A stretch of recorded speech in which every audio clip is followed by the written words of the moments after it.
पिछले वाले अध्याय में हमने श्लोक 11 और 12 के बारे में जाना था।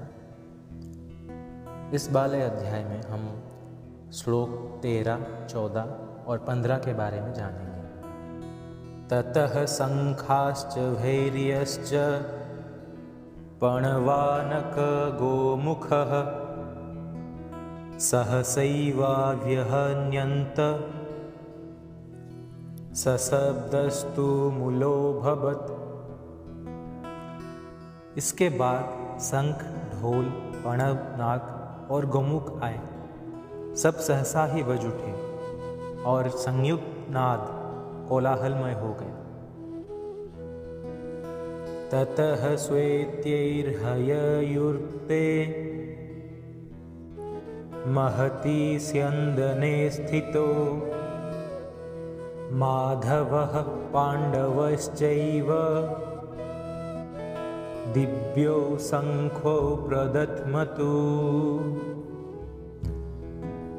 दूसरी ओर सफेद घोड़ों द्वारा खींचे जाने वाले एक महान रथ पर आसीन भगवान कृष्ण और अर्जुन दोनों ने अपने अपने दिव्य शंख बजाए। तात्पर्य: भीष्मदेव द्वारा बजाए गए शंख के विपरीत कृष्ण और अर्जुन के शंखों को दिव्य बताया गया है। पारलौकिक शंखों की ध्वनि ने संकेत दिया कि दूसरी तरफ जीत की कोई उम्मीद नहीं थी, क्योंकि कृष्ण पांडवों की तरफ थे। जयस और पांडुपुत्र नाम भी एक साथ पेंक किए गए हैं। विजय हमेशा पांडु के पुत्रों जैसे व्यक्तित्व की होती है, क्योंकि भगवान कृष्ण उनके साथ जुड़े हुए हैं। और जब भी और जहाँ भी भगवान मौजूद होते हैं, भाग्य की देवी भी वहाँ होती है, क्योंकि भाग्य की देवी कभी भी अपने पति के बिना अकेली नहीं रहती है। इसीलिए जीत और भाग्य अर्जुन की प्रतीक्षा कर रहे थे, जैसा कि विष्णु या भगवान कृष्ण के शंख द्वारा उत्पन्न पारलौकिक ध्वनि से संकेत मिलता है।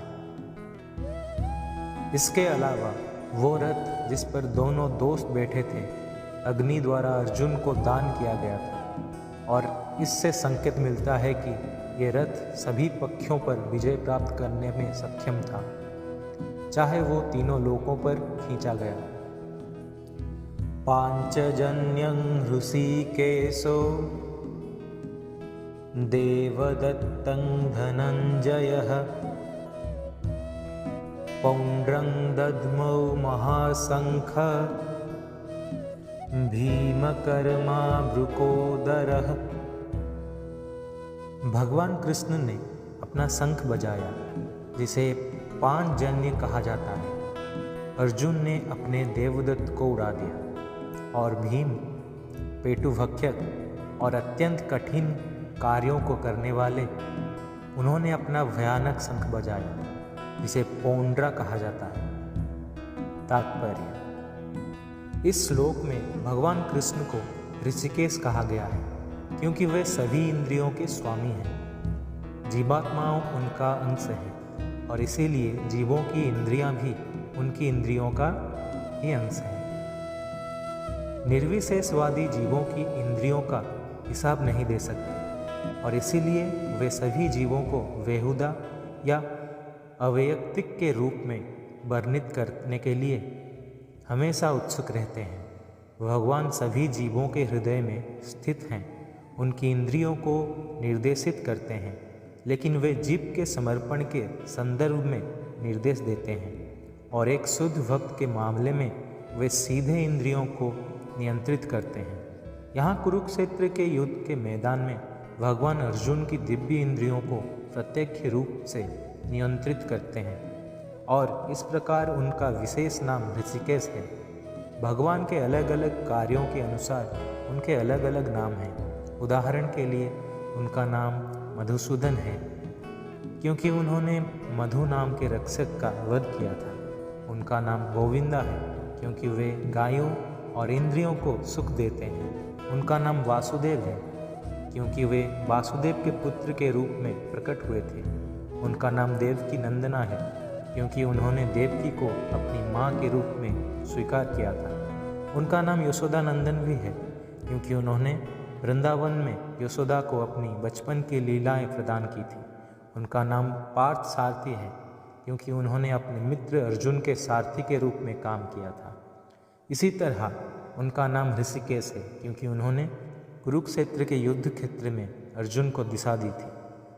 अर्जुन को इस श्लोक में धनंजय के रूप में संदर्भित किया गया है क्योंकि उसने अपने बड़े भाई को धन लाने में मदद की थी जब राजा को विभिन्न यज्ञों के लिए व्यय करने की आवश्यकता थी। इसी तरह भीम को वृकोदर के रूप में जाना जाता है क्योंकि वो हिडिंबा राक्षस को मारने जैसे भयानक कार्यों को करने के साथ ही पेटू है, बहुत ही ज़्यादा खा सकता था। तो पांडवों की ओर से विभिन्न व्यक्तित्वों द्वारा विशेष प्रकार के शंख बजाए गए जो भगवान के शंख से शुरू हुए। सभी लड़ने वाले सैनिकों के लिए बहुत उत्साहजनक थे। दूसरी ओर ऐसा कोई श्रेय नहीं था, ना ही परम निर्देशक भगवान कृष्ण की उपस्थिति, ना ही भाग्य की देवी की उपस्थिति, इसलिए उन लोगों का हारना तय था।